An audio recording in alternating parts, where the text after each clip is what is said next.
And so today we are drawing the skull. Why are we drawing the skull? Well, honestly, because other artists who are more experienced than me and know more than me have told me to. Now, I know that may sound like a lame reason, but I've been in the arts and the performing arts for a long time, and I've learned to listen to the people who have gone before me and have mastered the skill and have learned that they know what they're talking about. I'm the kind of person who likes to have reasons behind what I'm doing, but I've also learned that sometimes you just have to listen to what somebody is telling you to do in order to improve. Try it and then see if you can improve. So today's video is going to be a bit different than my other ones because I want to give us time to practice drawing the skull together. So I'm not going to do too much heavy editing. I'm going to leave it in real time as much as possible. So it is going to be a longer video than normal. So I would highly encourage you to get out your sketch pad, your pencil and paper, whatever medium you are using, and let's do this. I intend to draw 3 perspectives of the skull, front facing, 3/4 view, and side facing. So I'm going to start by using some of the techniques that I've talked about in my earlier videos. So we're starting with the Loomis method. Going to start with a circle, map out the basic quadrants, map out the basic thirds of the face so I kind of know roughly where I want everything to go, and find my center line, and then lightly map out some of the planes of the face. I'm going very lightly here because I'm trying to practice good technique, but I do get darker later on so you can actually see what I'm doing. I watched a couple of YouTube videos on drawing the skull for anatomy practice, which I will link below. I'm really sad that I ended up watching a video made by my bestie, Michael Hampton, after I made this video. I wish I'd watched it before I made this video.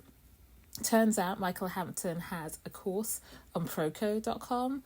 Again, I will put the link to that below. I haven't taken the course.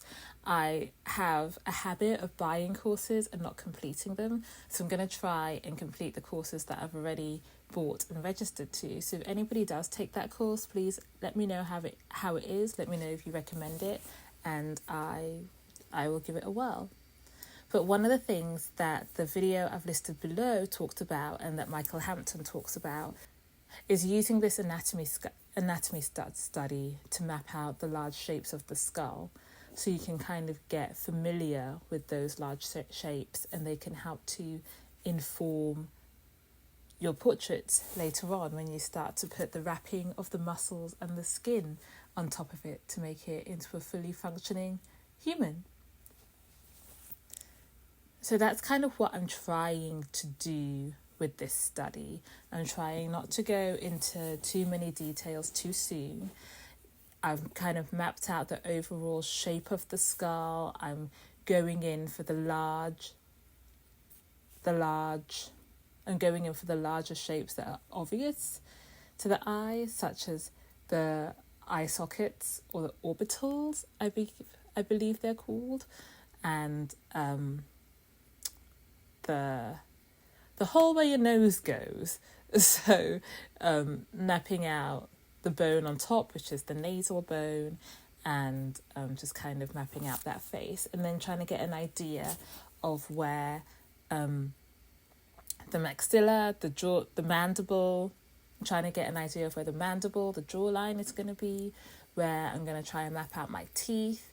Probably going to have to adjust my proportions because I always run out of chin. Does anyone else have that problem where when they're using the Loomis method that they run out of chin? I guess I just don't understand thirds and quarters properly. But you see me here, I'm adding more chin because I ran out, and I end up with really squished up faces. So we're expanding and adding more chin to this poor skull. The other thing I struggle with when using the Loomis method is I end up with really narrow faces. I think it's because, and Michael Hampton talks about this in his video, the skull isn't really a circle, it's more of an egg shape. So, and that kind of that really made things clearer to me when he pointed that out, that the skull is an egg shape, not a circle.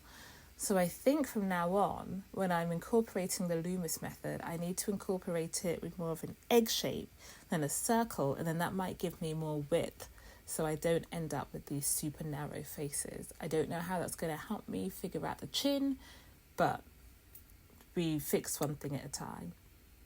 Here I'm also finding that hole from where the mandible attaches to the main top bit of the skull. And I'm so sorry, I barely know the correct scientific words for it. There's another video I'm going to link below that's also with Proco. It's by a sculpting artist, and he talks about the 10 most important parts of the skull anatomy for artists to know. So I'll link that below, and I plan to learn those 10 because they will help inform my art. I'm not going to go into full detail. In the first video I link, he talks all about the sutures and where the parietal bone meets the occipital bone, and he goes really into deep detail. I'm probably not going to learn that stuff. I'm sure I'll learn it as I continue doing skull practice, but that's not high on my priority list.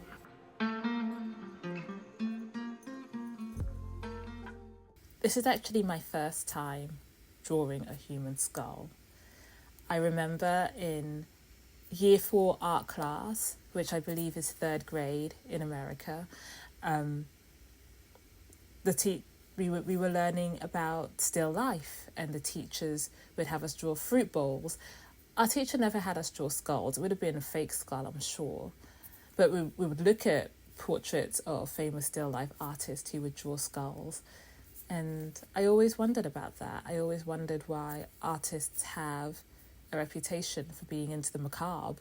And after this experience of drawing the skull, it's fun to draw skulls. They help inform you about the structure of the face, and they also look good without too much effort, so it's a nice payoff. So I'm definitely going to be drawing more skulls, adding more skulls in my future, and I'm definitely going to try and incorporate the Michael Hampton method of drawing the skull. So this practice, my first time drawing skulls, I just wanted to replicate a skull on paper and use the study to help me understand the proportions of the face, understand the proportions of the head, and to inform my work as an artist moving forward. The Michael Hampton method, what he does is he doesn't focus on all these details that you see me focusing on in here. So all these little bones inside the nasal cavity and inside the orbital. He doesn't focus on those at all. He's just focusing on the main shapes of the head, the main planes of the face, and how that's going to inform his art. So it's not actually, he doesn't care about making a replica of a skull. It's about understanding how the head works. So he uses a lot of straight lines and angles. He avoids curved lines because curved lines can be confusing. And I talked about that in my other video in, I believe it was the one about drawing heads in any angle. I talked about how people use the box method and the mask method to create more angular angles. Because that's just easier to understand which planes you're working with. And that's what Michael Hampton does in his video. So yeah, I do highly recommend that video. At this point, I'm doing the teeth, and I'm going to be honest with you, I couldn't be bothered trying to work out which tooth I was drawing and where. I think for the top row, I was a bit more careful. I tried to make sure I had 2 front teeth, I tried to make sure I had my 4 front incisors and then my canines, and then a bunch of hidden molars. When I get to the bottom row, I don't care at all. In the Michael Hampton video, I told you he was my bestie. I'm going to be talking about his video a lot. In the Proco video with Michael Hampton, he doesn't bother drawing the teeth at all. And that might be the method I take in future. But, you know, different methods have their different uses for different points in time. So I am glad that I took some time to draw the teeth in this attempt, because it actually did help inform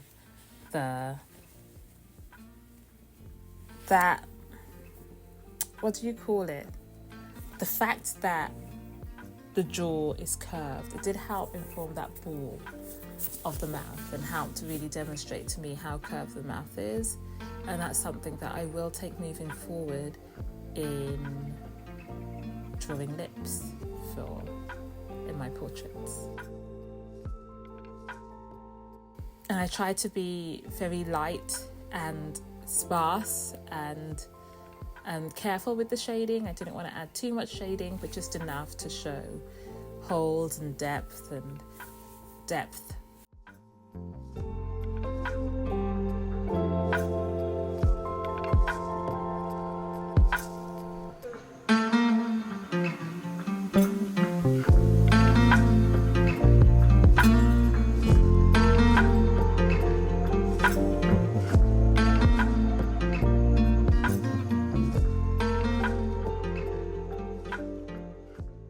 In the video about the anatomy, the 10 parts of the anatomy of the skull that every artist should know, he talks about, it's not the mental foramen, he talks about the chin and about being aware of the chin, of that part of the chin. And that's something that I watched that video again after I made this video, so I wasn't thinking about that. And you can see that my chin is lacking any kind of depth, form. It's lacking distinction. And that's also true for my in my 3/4 and in my profile. So that's something that I will be paying attention to when I do more skull sketches. The other nice thing about drawing the skull is that you don't have to worry about all the fleshy parts, like ears and noses and eyes and lips. You just get to focus on the angular, hard parts. I might have become a skull sketcher. That might be my new niche. Forget learning how to draw anything else. I just draw skulls from now on.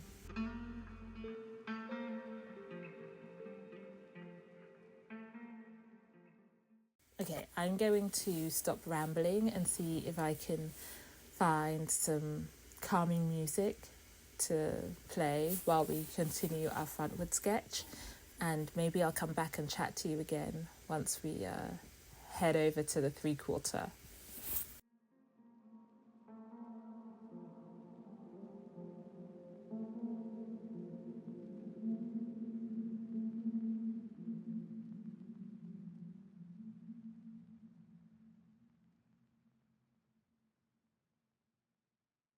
And now onto the 3/4 sketch. I ummed and ahed a lot about where to put this, about whether it would be a better idea to put 2 on one page and 1 on the other page, or to try and draw here in the seam of my notebook. Obviously, I decided to draw in the seam. We'll see how well that turns out for me. Now, I know I've seen lots of artists, I believe Brush and Bunnies, and maybe Bobo Andanova. Lots of artists that I follow on YouTube and social media say that the 3/4 view is their favourite view of drawing people, that once they started actively practicing their art studies, they just fell in love with 3/4 view, that they actually hate frontal view. Now, I get why they hate frontal view, because it's really hard to get things symmetrical, to get them in line and not to end up looking wonky. But man, do I struggle with 3/4 view still. It's like the angles just confuse me. So yeah, this is one that I really need a lot of practice with. And 3/4 view, more than any other view, is when I end up with narrow face. And so you see me come in, do some erasing, trying to fix it. And even afterwards, after I put down the initial sketch of the form and the layout of the skull, I still come in and expand it some more. So me and 3/4 view, we're not friends yet. I hope we become friends soon. But I guess I still need to practice on seeing the form and do a lot more practice of the box method and just trying to see the forms in space before I lay them down onto paper. But the 3/4 view was nice because I got to experiment with that ball of the mouth, the mouth mound.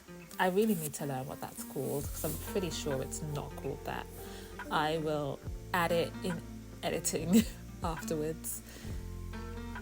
But yeah, it was nice to practice with that and to try and start to figure out some of these eye angles. And this is where I keep talking about him because he is my mentor at this point, even though he doesn't know it. But the Michael Hampton method, this is where watching his video first would have come in handy because it would have shown me about avoiding curves and using straight lines to try and figure out my shapes. So the next time I come back and draw skulls, because I draw skulls now, that's definitely the technique I'm going to put in place.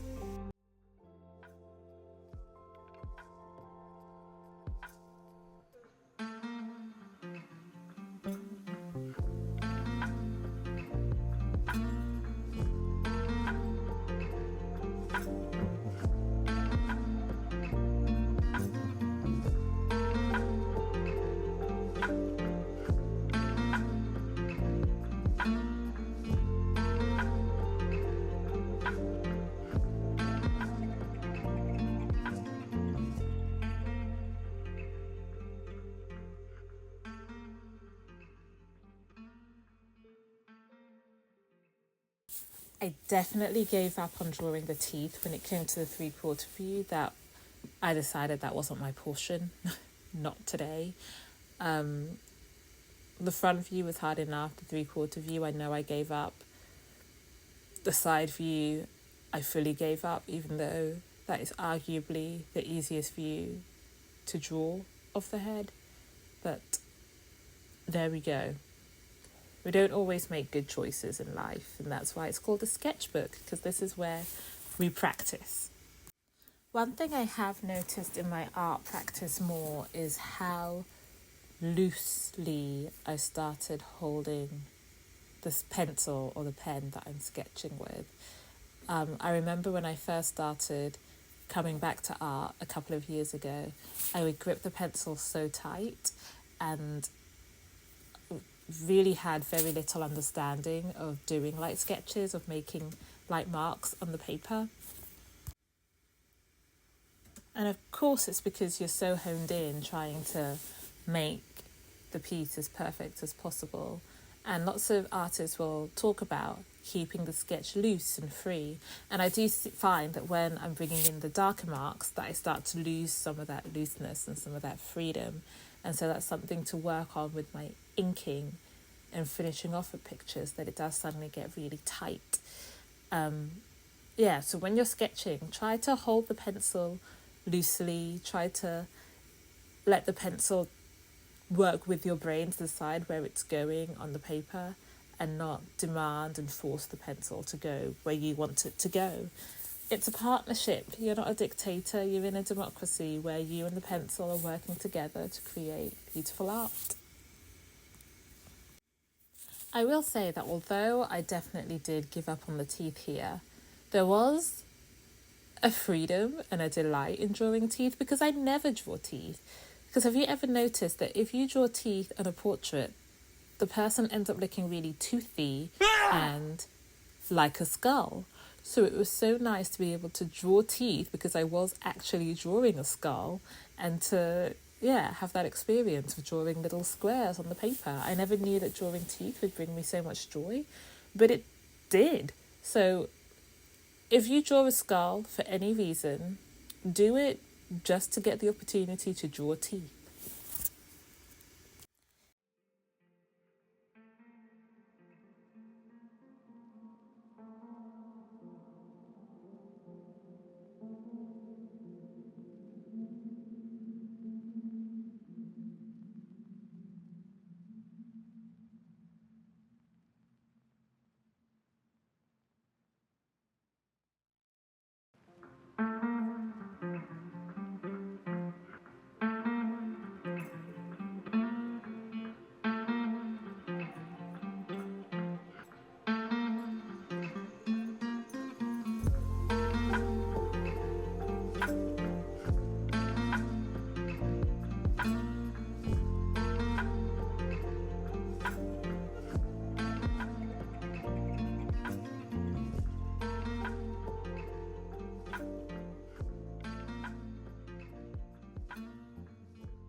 Again, these are the kind of details that I'm not sure are necessary for an artist like me who is looking to just understand the form of the skull in order to draw better portraits and better stylized characters. Like, I don't need to know what all those bones in the nose are doing, unless, of course, I do end up drawing more skulls in my future, which is a very likely possibility now that I've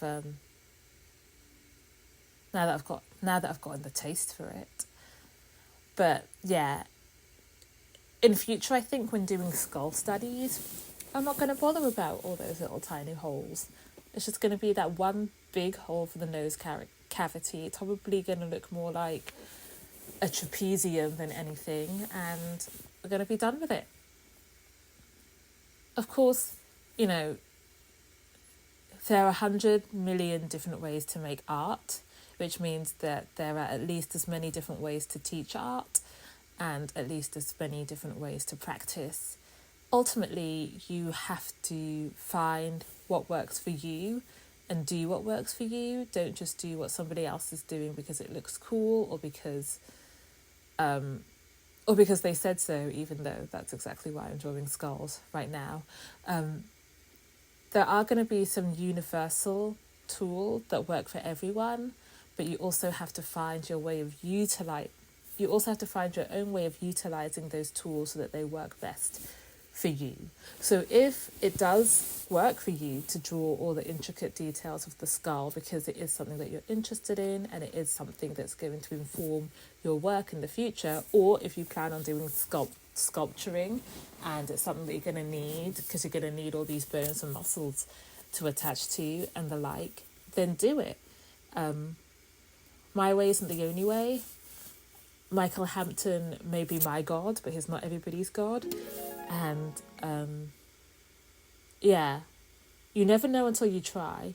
So it's all trial and error. It's all an experiment, and it's all about finding out what works best for you in order for you to get the most benefit from it. Thank you for coming to my TED Talk.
I feel like this is universally everybody's least favourite angle to draw the head, and it is, of course, the profile. You can't see anything yet because I'm taking my own good advice and drawing lightly.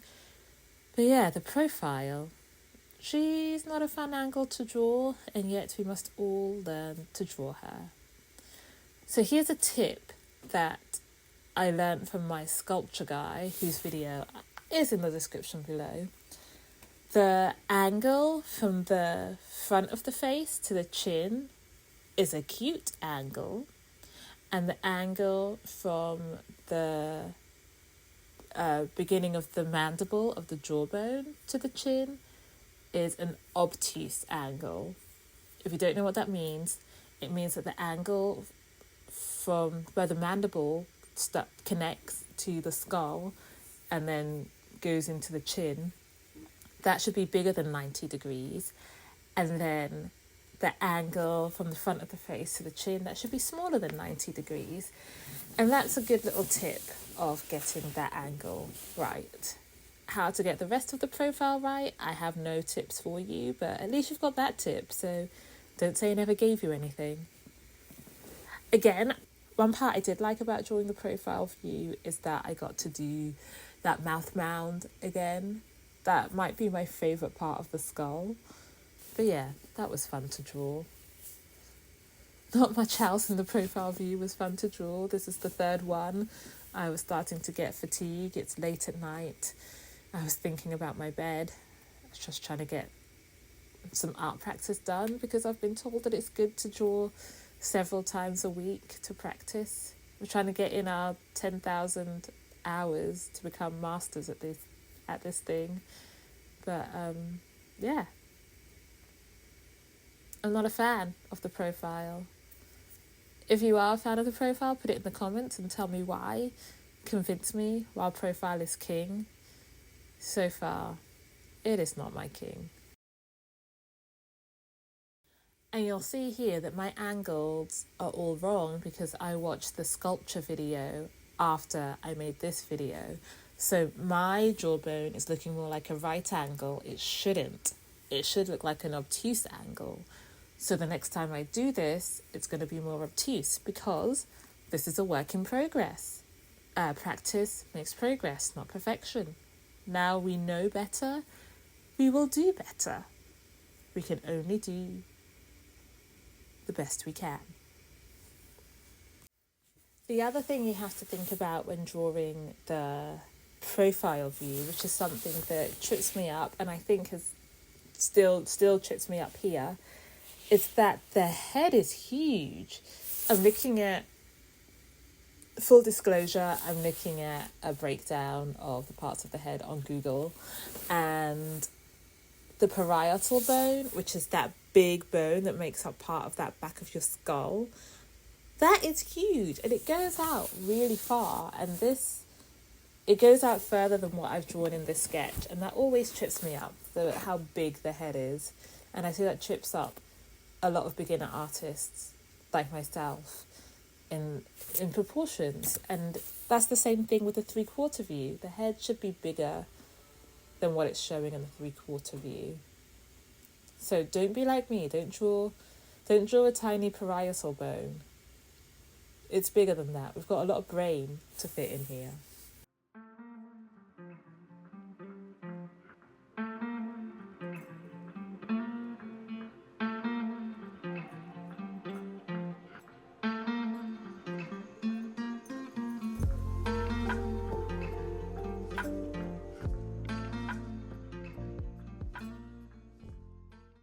I can tell you right now, that is not how the teeth look in the profile view. There are far too many teeth there. That's more teeth than anyone has in their mouths. At this point, I had given up on teeth, and you can tell. Yeah, you see those two tiny teeth right there on the top row, and then I did it again on the bottom row, and that should be one tooth. Simple as that. And that should be one tooth. What we'll say is that this poor guy has a cavity, and that's a cavity that needs to be filled.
So there you go. If you've been following along, you now have a front three-quarter view and a side view of the skull.